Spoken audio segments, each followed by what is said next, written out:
High guys, good morning, welcome back to my channel. আশা করছি তোমরা সবাই ভালো আছো আর আমরাও ভালো আছি। ওয়েলকাম আমার পেজে, আমার আইডিতে, আমার ইউটিউবে সমস্ত ফ্রেন্ডসদের। তো এই ভিডিওটা কোথায় যাবে আমি বলতে পারছি না, তাই সবাইকে ওয়েলকাম করে দিলাম। ইউটিউবে তো অবশ্যই যাবে। আর যদি ভিডিওটা ভালো লাগে তাহলে লাইক কমেন্টস করবে, আর কি করবে, ফলো করে দেবে বা সাবস্ক্রাইব করে দেবে। ভিডিওটাকে একটু স্কিপ করবে না। আশা করছি ভিডিওটা তোমাদের ভালো লাগে। ভাবছো সকালবেলা একই রং ঢং করছে। হ্যাঁ, মাথার মধ্যে দেখেছো লাল লাল লাল লাল কালার মেখে নিয়েছি। আর এখন আমি কি করছি বলো তো? এখন আমি করছি দই দিয়ে, কফি দিয়ে আর মধু দিয়ে মুখে মাখামাখি করছি।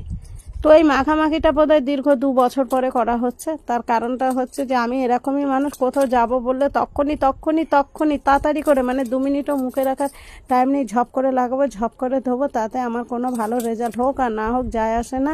লাগিয়েছি আমি, এটাই হলো আমার কাছে বড় কথা। তো কালারটা সকাল সকাল করে নিয়েছিলাম। হ্যাঁ, এবার তোমরা ভাবছো যে এই সকালবেলা এত ঢং করছে কিনা। তার আগে একটা কথা বলে দিই, এই ভিডিওটা মানে আমি কত বড় ফাঁকিবাজ এর থেকেই প্রমাণ হবে। এই ভিডিওটা হচ্ছে গত রোববারের, আর আজকে হচ্ছে গিয়ে শনিবার। আমি ভিডিওটা এখন শুয়ে এডিট করছি, বাইরে বৃষ্টি হচ্ছে তাই। মানে কত বড় ফাঁকিবাজ হয়েছি যে ভিডিওটা এডিট করে পোস্ট করব, সেটা আর আমি পারি না। দেখো, ফাঁকিবাজ আমি হয়নি, ফাঁকিবাজ হয়েছে আমার ঘুমটা। মানে এত বেশি আমাকে ঘুম পাড়িয়ে দিচ্ছে যে বলার কথা না। মোবাইল ধরলেই আমি ঘুমিয়ে পড়ছি। তো তোমরা কিছু মনে করো না, এরকমই হয়। কি করব বলো? কিন্তু ভিডিওটা কিন্তু আমার মনে হচ্ছে তোমাদের ভালো লাগে। হ্যাঁ, এখন আমি বলি এই সমস্ত কেন গোবর মাখামাখি করছি। হ্যাঁ, কারণ তো একটা আছেই। অনেক দিন পর ননদের বাড়ি যাব, বুঝলে বন্ধু। ননদের জামাইয়ের সঙ্গে দেখা হবে, ননদের সঙ্গে দেখা হবে, আর দেখা হবে মেয়ের সঙ্গে। অনেক দিন না, মধ্যখানে গেছিলাম, কিন্তু গেছিলাম ওই একটু বসে চলে আসা। কিন্তু বেচারা ননদের ননদের জামাইয়ের সঙ্গে কিন্তু একদিনও দেখা হয়নি। তো আমার ননদের জামাইয়ের সঙ্গে আমার মানে ইয়ার্কি, ফাজলামো, গল্প সব কিছু খুব ভালো হয়।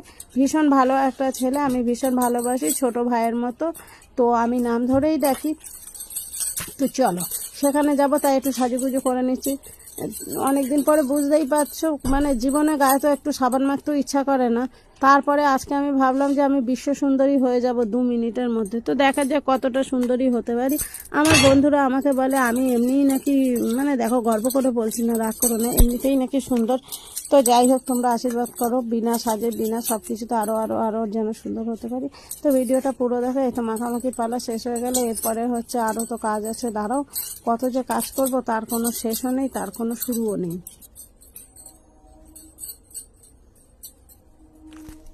এদিকে আমি কাজ করছি আর ভাবছি আমি কি পরে যাব। তাহলে ভাবো, মানে 3-4 দিন ধরে প্ল্যানিং হয়ে রয়েছে আমি যাব, কিন্তু আমার এটাই হলো স্বভাব। আমার মতো স্বভাব কার কার আছে একটু কমেন্টসে জানিও তো। কোথাও যাওয়ার মানে 2 সেকেন্ড আগে সাজগোজ করব, মুখে এটা মাখবো, মানে মনে হয় যদি আমি এটা করি আমি একেবারে 2 মিনিটে বিশ্ব সুন্দরী। আর কাপড় চোপড়, চুড়িদার, এ তো গেল 2 মিনিট আগের গল্প। ঠিক 2 মিনিট পরে, মানে যখন আমি এগুলো পরতে যাব, তখন আমার সিচুয়েশনটা কী হয় বলো তো? কাপড় পরবো না চুড়িদার পরবো, চুড়িদার পরবো না কাপড় পরবো। চুড়িদার পরলে দুদিকে পা দিয়ে বাইকে বসতে পারবো, কাপড় পরলে একদিকে পা দিতে হবে। মানে মনের মধ্যে সংশয়, মনের মধ্যে চিন্তা ভাবনার শেষ নেই। মানে এগুলো কাদের হয় বলো তো? এগুলো হয় কুড়ে মানুষদের। তো এক কথায় আমি সত্যিই একটা কুড়ে মানুষ। মানে সাজগোজের ব্যাপারে তো সবচাইতে বেশি কুড়ে, জানো তো। ফলস নখ কিনে রেখেছি দীর্ঘ 2.5-3 বছর আগে। তো মনে হয় তোমরা আমার ভিডিওতে 1-2 বার দেখেছো ফলস নখ। তারপরে যে ওগুলোকে নেল পালিশ দিয়ে সুন্দর কালারিং করব বা হাতে লাগাবো, প্রত্যেক দিনই ভাবি আজকে এই ভিডিওটা করব আমি নেল পালিশ পরতে। আর সেই দিনটা মনে হয় আমার আসবে না। একেবারে মরে গেলেই বোধহয় নেল পালিশগুলো আমার সঙ্গে একেবারে ওই চুলার মধ্যে ঢুকিয়ে দেবে। সেটাও তো ঢুকাতে দেবে না, কি আর করা যাবে। তো চলো কাজগুলো করে নিই। ঘর মোছা হয়ে গেলে এই যে জল ভরার পালাটাও আমার। এই যে আমি কথাগুলো বলছি না, কিন্তু ভেতরে তো এগুলো আমি পরে ভয়েস দিচ্ছি। এদিকে কিন্তু গজগজ করে ওদেরকে মুখ করছি। আমি একদিকে মুখ করছি, একদিকে ওরা ঘুমিয়ে যাচ্ছে। এই জল ভরে নেবো, জল টল ভরে তারপরে আমি পুজো দিয়ে দেখা যাক আমার যে কত কাজ। তোমরা শুধু দেখো, তাহলেই বুঝতে পারবে কেন বকবক করি। সকালবেলা দেখেছো ঘর মুছেছি, মানে তখন আর কি কাজের মাসি হয়ে গেছে। এটা হচ্ছে নেক্সট পর্ব। ভেবেছিলাম এই কাপড়টা পরে ননদের বাড়ি যাবো, বাট এই কাপড়টা পরে দেখছি আমার ওয়েট যদি 50 কিলো হয়, এটার একারই ওয়েট 25, মানে 75 কিলো ক্যারি করা এই গরমে ইম্পসিবল। তাই এই কাপড়টা চেঞ্জ করে আবার অন্য কাপড় পরছি, ঠিক আছে। তো এই কাপড়টা পরবো, এটা আমার ক্যারি করতে খুব ভালো লাগে। তো ফ্রেন্ডস দেখো, এই কাপড়টা পরেছে, এটা আমার এত বেশি কমফোর্টেবল লাগে। এবার বলো, গরমে আমার যেটা কমফোর্টেবল লাগবে সেটা ভালো, বাট এই কাপড়টা আমার প্রচন্ড ভালো লাগে। জানো তো, যখন ভিডিওটা করছি তখনই আমি কথাটা বলছিলাম, কিন্তু এই আমার ছেলেটা, আমি না আমার মতো বকবক করে যাচ্ছি, তারপরে হঠাৎ করে শুনতে পেলাম হা হা করে আমার ছেলে গান চালিয়ে দিয়েছে। এত বেশি রাগ ধরে না? তোমরা দেখবে যখন ভিডিও করবে তখন যে কথাগুলো বলা হয় সেগুলো কিন্তু বেশি ভালো লাগে শুনতে, পরে ভয়েস দিলে কিন্তু অতটাও ভালো লাগে না। কিন্তু কি করব বলো, কপিরাইটের ভয়, যদি কপিরাইট চলে আসে, যার জন্য সেই ভয়েসটাকে ডিলিট করে আমাকে নতুন করে ভয়েস দিতে হলো। এই ছেলেকে বারবার বলি যে এরকম আমি যখন ভিডিও করব তখন তুই হচ্ছে গিয়ে কোনো রকম গান চালাবি না। ও যে কি ভাবে আর কি করে, সত্যি কথা বলছি। এই তো চলো, এই সেজে গুজে মাথাটা একটু গরম হয়ে গেছে, বিশ্বাস করো অনেক বেশি গরম হয়ে গেছে আমার মাথাটা। সকালে পেট ভর করছিল, বাট এখন এত খিদে পেয়েছে, মনে হচ্ছে যে আমি কখন যাব আর কখন আমি দুটো সেদ্ধ ভাত খাবো। দেখেছিস আমি এখানে ভয়েস দিচ্ছি, ওখানে গান চালিয়ে, এখানে কপিরাইট মারবে, আমি কন্টিনিউ ভয়েস দিয়ে গেলাম। আর এই যে ননদের বাড়ি চলে এলাম, বলবে যে মধ্যখানের ভিডিওগুলো রাস্তা দিলাম না কেন বলো তো? আগে তোমাদেরকে দেখবে আমার পেজে বা আইডিতে রয়েছে, ছোট ছোট করে তোমাদেরকে ভিডিওগুলো দিয়েছি। ননদের বাড়ি এসে আবার ড্রেসিং টেবিলে একটু সামনে পেছনে দেখে একটু ঢং, শুধু যেখানেই যাই ঢংই করে।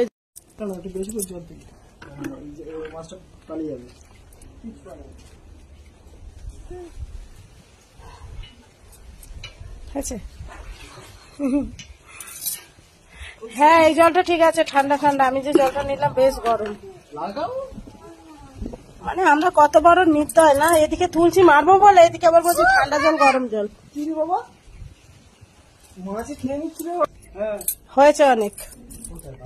আমি বলি কি, হ্যাঁ যে পেঁপে গাছটাও যদি এনে দিতাম কাজে দিত। এত বড় ঝগড়ায় পরের দিন পেঁপে গাছ এনে দেবে, বলে কি না না মরবে না, পিয়ালিতে লাগাবো। আমি বললাম পিয়ালিতে লোকের কাছে দেবে কেন? আমি ঠিক, আমার বুদ্ধি হয়েছে, এবার ভালো কোনো গাছ থাকলে না রাখলে আমি এখানেই দিয়ে যাব, আমার তো জায়গা নেই রাখার। আমি কিন্তু একটা টাইম মাছ ধরবো, ঠিক আছে? দেখি মা, দেখি। বাহ বাহ বাহ, মানটি ধরিসনি একটা? হ্যাঁ হয়েছে রে, অপমান সহ্য করতে পারিনি। তাহলে তুই বল, তুই যে বাবাই হোক, কিন্তু মন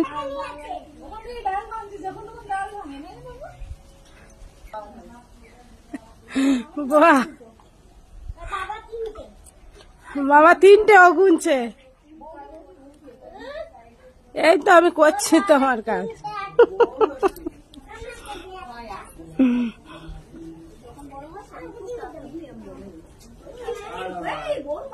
বিরাট বড়, ভাইপো ধরলেই বড় হয়ে যায়।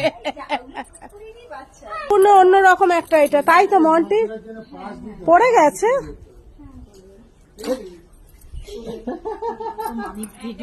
অনেক বড় মানটি, মানটি এদিক এদিক, এই তোলেও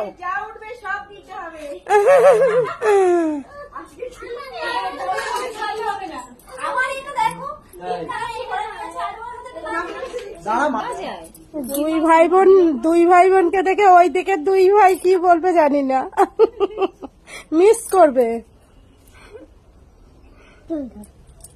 কলকাতার বুকে যে ছোট মামা ধরতে পারে না নাকি? এই তোর হাত দেখেছে এই বড় ফলি মাছটা আছে, খেয়ে নিচ্ছে কি তার থেকে আগে যেমন সমানে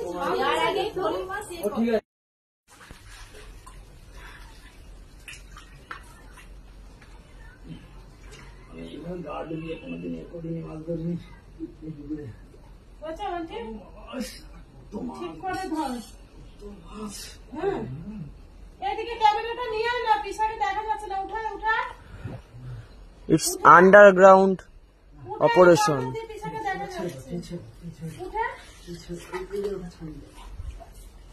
এইটা ভালো এসছে, এইটা ভালো এসছে। তোলো তোলো তোলো, চুপচাপ দাঁড়িয়ে থাকো।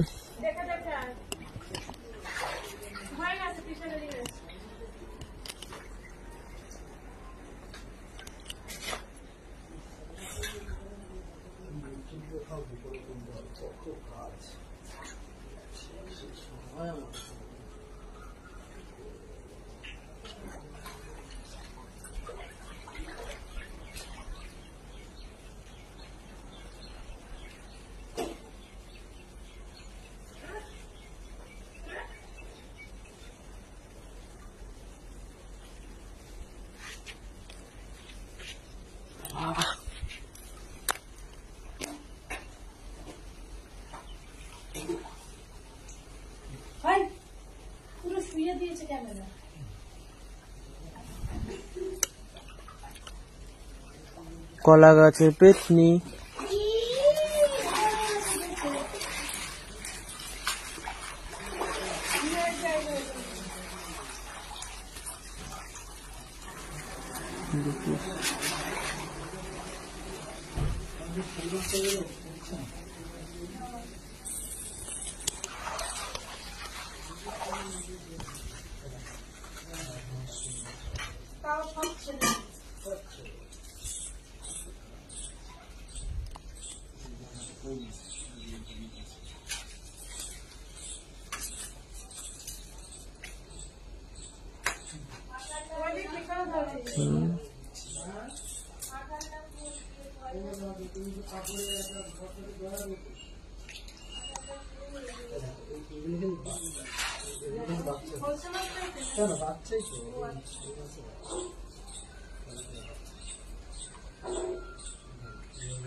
হয়েছে, সরি, হ্যাঁ হয়েছে।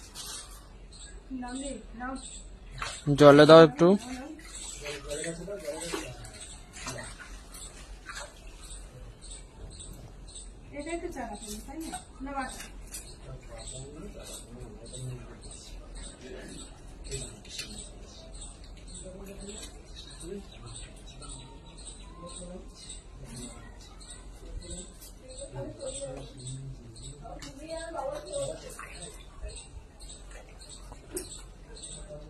ওপারে ওপারে পড়েছে গিয়া।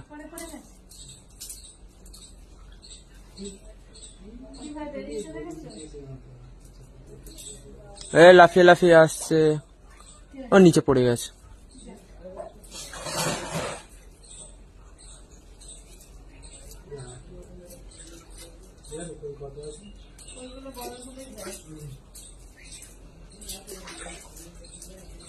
ওই